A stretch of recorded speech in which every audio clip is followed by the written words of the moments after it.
பண்ண போகிறோம் அப்படின்னா mutton Chettinad gravy. So masala already நான் வறுத்துட்டேன். ஸோ உங்களுக்கு நான் காட்டிக்கிறேன் என்னென்ன இருக்குது அப்படின்னு. மல்லி இருக்குது, சீரகம், சோம்பு, வத்தல்,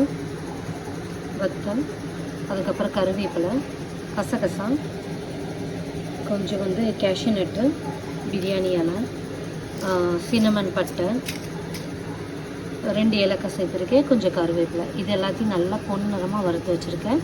ஸோ இதை நம்ம அரைச்சி எடுத்துக்கலாம்.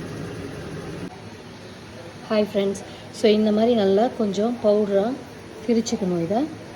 ஸோ இந்த மாதிரி பவுடராக வச்சுருக்கேன். ஏன் அப்படின்னா மட்டன் கிரேவியாக பண்ண போகிறேன். ஸோ தண்ணி விற்றுனா அதிகமாக தண்ணி ஆயிரும். ஆல்ரெடி நம்ம மட்டன் வேக வச்சதுலேயே தண்ணி இருக்குது. ஸோ அதனால் இது தண்ணி ஊற்றாமல் அரைச்சிக்கோங்க. ஹாய் ஃப்ரெண்ட்ஸ், ஸோ மட்டன் கிரேவிக்கு கொஞ்சம் தேவையான பொருட்கள் இங்கே கட் பண்ணியிருக்கேன். ஸோ வெங்காயம் பார்த்திங்கன்னா ஒரு சின்ன வெங்காயம், ஒரு சின்ன தக்காளி, அதுக்கப்புறம் கொஞ்சம் கரம் மசாலா. ரொம்ப கம்மியாக எடுத்திருக்கேன். ஏன் அப்படின்னா ஆல்ரெடி நம்ம வறுக்கிறதுக்கு கொஞ்சம் கரம் மசாலா சேர்த்துருக்கோம். அப்படி அதிகமாக எடுத்துக்கிட்டோன்னா கரம் மசாலாவோட ஸ்மெல்லு ரொம்ப அதிகமாக இருக்கும் சாப்பாடும்போது. ஸோ அது அந்தளவுக்கு எங்களுக்கு விருப்பம் இருக்காது. கொஞ்சமாக கருவேப்பிலை.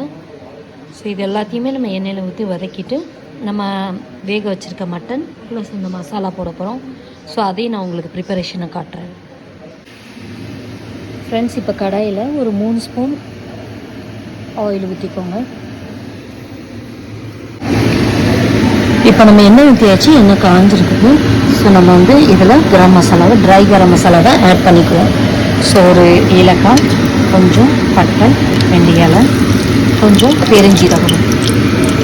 ஸோ கொஞ்சம் பெருஞ்சீரகமும் நம்ம இதில் சேர்த்துக்கிறோம். இதுக்கப்புறமா பொன்னிறம் ஆயிடுச்சு. இதில் நம்ம வெங்காயம் சேர்க்குறோம். கொஞ்சமாக வெங்காயம் சேர்த்துக்கணும்.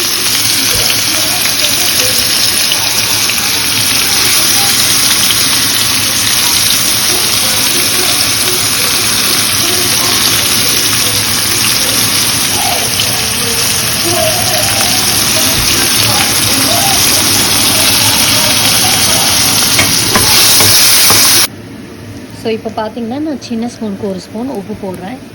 ஏன் அப்படின்னா ஆல்ரெடி நான் மட்டன்லேயும் உப்பு சேர்த்துருக்கேன். ஸோ பார்த்து தான் போடணும். கொஞ்சம் வெங்காயத்துக்கு கொஞ்சமாக போட்டு இந்த மாதிரி வதங்குற அளவுக்கு போட்டுக்கிட்டிங்கன்னா போதும்.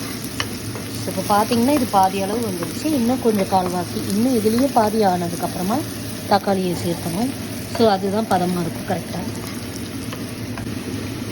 இப்போ பார்த்திங்கன்னா வெங்காயம் நல்லா பொன்னிறமாக ஆயிடுச்சு. ஸோ இதோட நம்ம இப்போ தக்காளி, கருவேப்பிலையும் சேர்த்துக்கலாம்.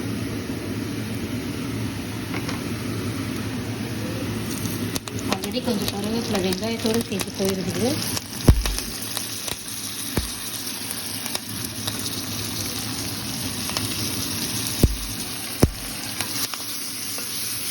கொஞ்சம் நேரம் வதக்கிட்டே இருங்க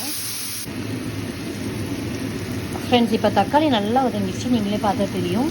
ஸோ இப்போ 1 ஸ்பூன் நம்ம ஜிஞ்சர் கார்லிக் பேஸ்ட் போட்டு நல்லா வதக்க போகிறோம். ஸோ வாசனை போகிற வரைக்கும் ஃபியூ மினிட்ஸ் வதக்குங்க. ஏன்னா சம்டைம்ஸ் நமக்கு வாசனை கூட போகிறது தெரியாது. ஸோ மோஸ்ட்லி 5 to 6 மினிட்ஸ் வதக்குனிங்கன்னா அதோட வாசனை போயிடும்.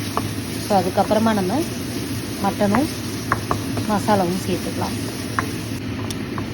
பாருங்கள் ஃப்ரெண்ட்ஸ், இப்போ இஞ்சி பூண்டு நல்லா எண்ணெய் விட்டு வந்துடுச்சு. ஸோ இதுலேயும் நல்லா ஸ்மெல் போயிடுச்சு இஞ்சி பூண்டு. ஸோ இதில் நம்ம கொஞ்சமாக மஞ்சள் சேர்த்துக்கிறோம். அதே மாதிரி நம்ம மசாலா அரைச்சதுலேயும் காஞ்ச மிளகாய் சேர்த்துருக்கோம். பட் ஆனாலும் கொஞ்சமாக காஷ்மீரி சில்லி பவுடர். ஏன் அப்படின்னா கொஞ்சம் கலருக்காக நான் சேர்த்துக்கிறேன். இது அந்தளவுக்கு காரம் இருக்காது. ஸோ இதை நல்லா கொஞ்சம் பரப்பிக்கணும். இப்போ நம்ம இதில் நம்ம வேக வச்சுருக்க மட்டனை சேர்த்துக்க போகிறோம். இதில் தண்ணி இருக்குது. ஸோ நான் தண்ணி அப்படியே கொஞ்சம் இது பண்ணுறேன். இந்த தண்ணியை நம்ம கொஞ்சம் நல்லா வற்ற வைக்கணும். ஸோ அப்போ தான் கிரேவி பதத்துக்கு வரும்.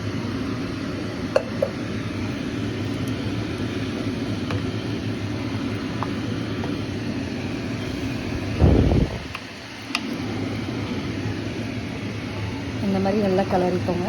அப்புறமா நம்ம வறுத்து அரைச்ச மசாலாவையுமே இதில் கொட்டிக்கலாம். இப்போ நம்ம வறுத்து அரைச்சிருக்கக்கூடிய மசாலாவையும் இதில் கலந்துக்க போகிறோம்.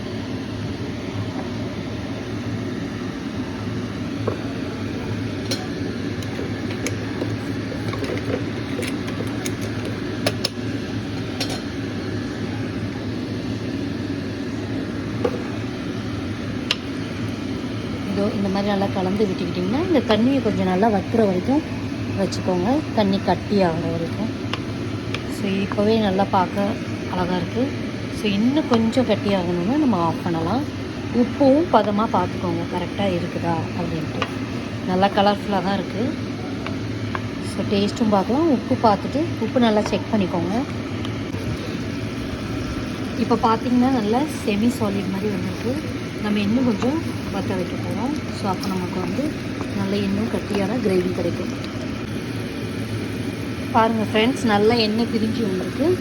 ஸோ நல்லா செம்மியாக நல்லாவே கட்டியாகவும் ஆகிடுச்சு இந்த மாதிரி. ஸோ இப்போ நம்ம டேஸ்ட் பண்ணி பார்க்கலாம். டேஸ்ட் பண்ணிவிட்டு எப்படி இருக்குன்னு சொல்கிறேன். ஸோ இந்த மாதிரி நல்ல எண்ணெய் வர வரைக்கும் நம்ம வந்து மூடி போட்டு வைக்கணும். ஸோ இந்த மாதிரி எண்ணெய் பிரிஞ்சு வந்துடுச்சு அப்படின்னா உங்களோட கிரேவி ரெடின்னு அர்த்தம். ஹாய் ஃப்ரெண்ட்ஸ், நான் கிரேவி எடுத்திருக்கேன். எவ்வளோ அழகாக மட்டன் வந்திருக்குன்னு பாருங்கள்.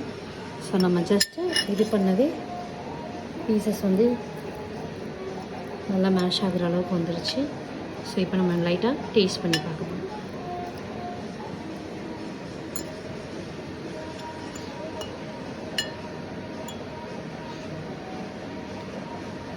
மட்டன் நல்லா வெந்திருக்குது, ப்ளஸ் கிரேவி டேஸ்ட்டாக இருக்குது.